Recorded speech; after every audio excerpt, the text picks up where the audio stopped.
sedia mendengar.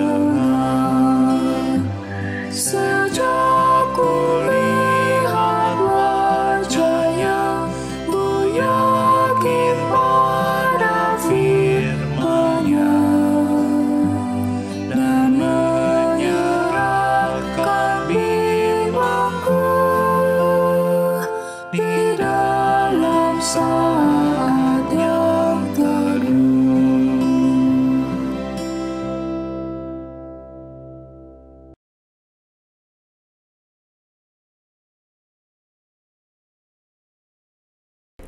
Selamat pagi saudara-saudara, sebelum kita membaca dan merenungkan firman Tuhan, mari kita bersatu di dalam doa. Tuhan Allah kami, puji dan syukur kepadamu untuk pagi yang baru ini. Berikan kami kekuatan untuk menjalani hari ini, berikan kami hikmat untuk memilih apa yang perlu kami lakukan, bagaimana kami harus bersikap, dan biarlah firman Tuhan yang boleh menuntun langkah kami menjadi terang bagi jalan kami. Dalam nama Tuhan Yesus Kristus kami berdoa, amin. Saudara-saudara, pembacaan Alkitab kita hari ini diambil dari surat 2 Petrus, pasal yang ketiga, dimulai dari ayat yang ke-14.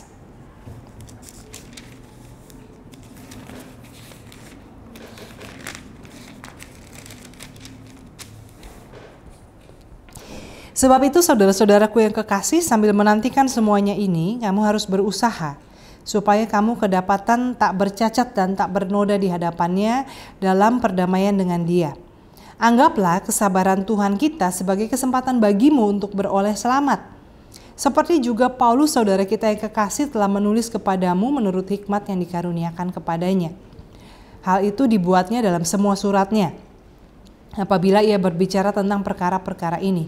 Dalam surat-suratnya itu ada hal-hal yang sukar dipahami, sehingga orang-orang yang tidak memahaminya dan yang tidak teguh imannya memutarbalikannya menjadi kebinasaan mereka sendiri. Sama seperti yang juga mereka buat dengan tulisan-tulisan yang lain. Tetapi kamu, saudara-saudaraku yang kekasih, kamu telah mengetahui hal ini sebelumnya. Karena itu waspadalah supaya kamu jangan terseret ke dalam kesesatan orang-orang yang tidak mengenal hukum.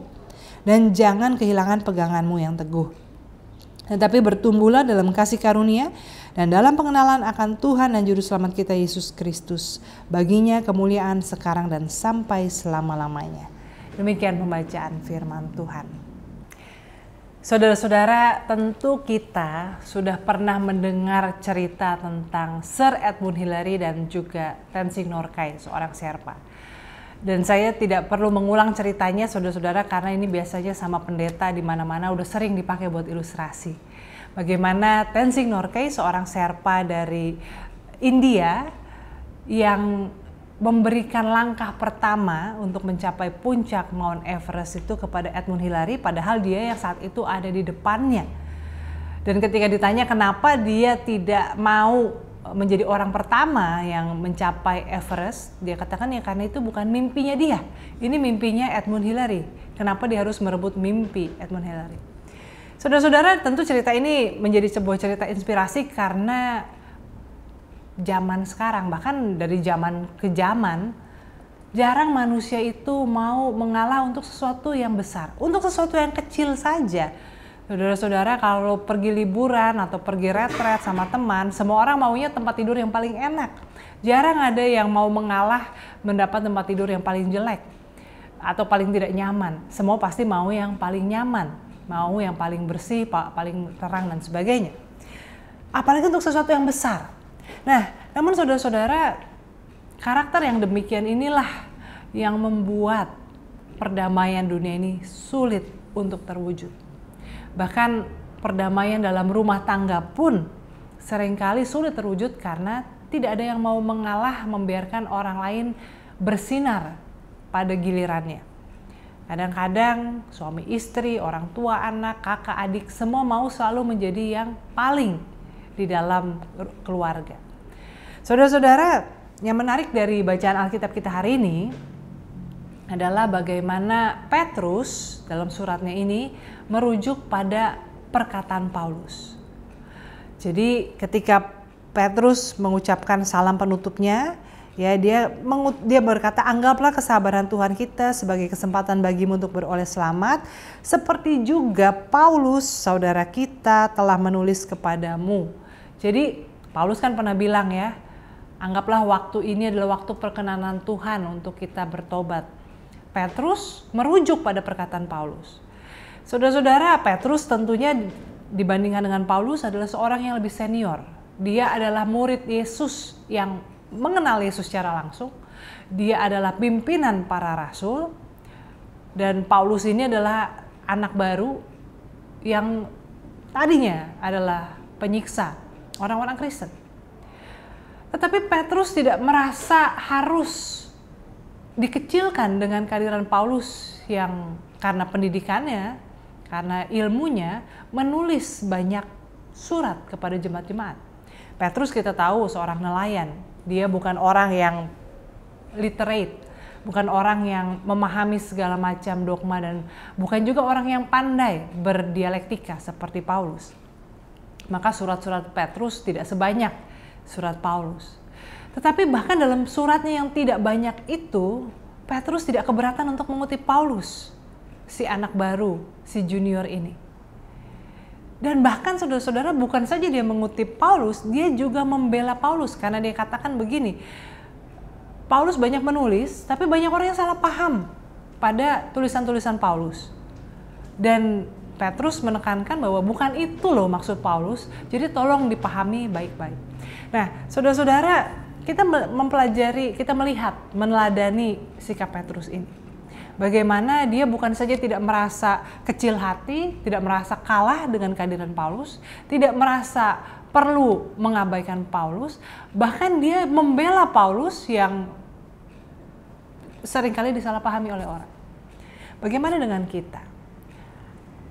Bagaimana saudara sebagai orang tua, papa, mama, ayah, ibu, suami dan istri di hadapan anak? Apakah masing-masing pengen menjadi yang paling favorit di depan anak-anak? Kadang-kadang parenting menjadi rusak akibat ayah dan ibu tidak mau menjadi the bad guy di hadapan anaknya. Maunya jadi the good cop ya, yang baik, the good guy. Padahal anak butuh orang tua yang tegas dan juga yang kompak. Bukan masalah favorit, disukai, paling disayang, tapi bagaimana bisa memberikan didikan yang baik bagi anak. Dan saudara-saudara, demikian juga dalam kehidupan kita. Mungkin dalam pekerjaan, dalam pelayanan, adalah penting untuk kita bisa mengalah, membiarkan orang bersinar pada gilirannya. Dan juga tentunya pada giliran kita yang proporsional dan memang layak, tentunya kita juga akan mendapat gilirannya untuk bersinar. Dan sekali lagi saudara-saudara, bukan soal kita atau mereka yang bersinar, tapi soal sikap untuk memberikan ruang untuk orang bertumbuh, untuk orang mendapat pengakuan, untuk orang mendapat penghargaan. Kalau masing-masing kita mau dan bisa melakukan hal ini dengan ikhlas, dengan sukacita, maka perdamaian, rasa adil itu akan dengan mudah bisa diwujudkan. Mulai dari lingkaran kita yang terkecil. Kiranya Tuhan menolong kita. Amin. Mari saudara-saudara, kita bersatu di dalam doa. Tuhan Allah kami yang Maha Pengasih, terima kasih karena Engkau telah mengirimkan kepada kami orang-orang dalam hidup kami yang membantu kami bisa bersinar, saling mengasah, saling membentuk, saling mengingatkan, saling menopang. Berikanlah kami masing-masing kerendahan hati dan juga kemampuan untuk menghargai keberadaan orang lain dalam hidup kami, sehingga kami tidak memadamkan sinar mereka, bahkan tidak merusak nama baik mereka, tetapi memberikan kesempatan untuk setiap orang bersinar pada gilirannya, menyatakan kemuliaan Tuhan. Biarlah bukan demi nama kami, bukan demi ambisi kami, tapi supaya kemuliaan Tuhan boleh dinyatakan, supaya kami boleh mengalami hidup dalam damai, supaya kami juga boleh merasakan, dihargai, dan juga bisa saling menghargai. Dalam nama Tuhan Yesus Kristus kami berdoa. Amin.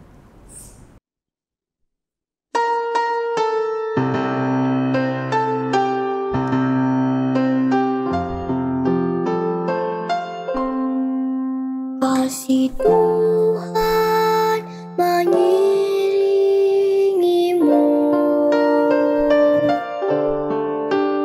dan saya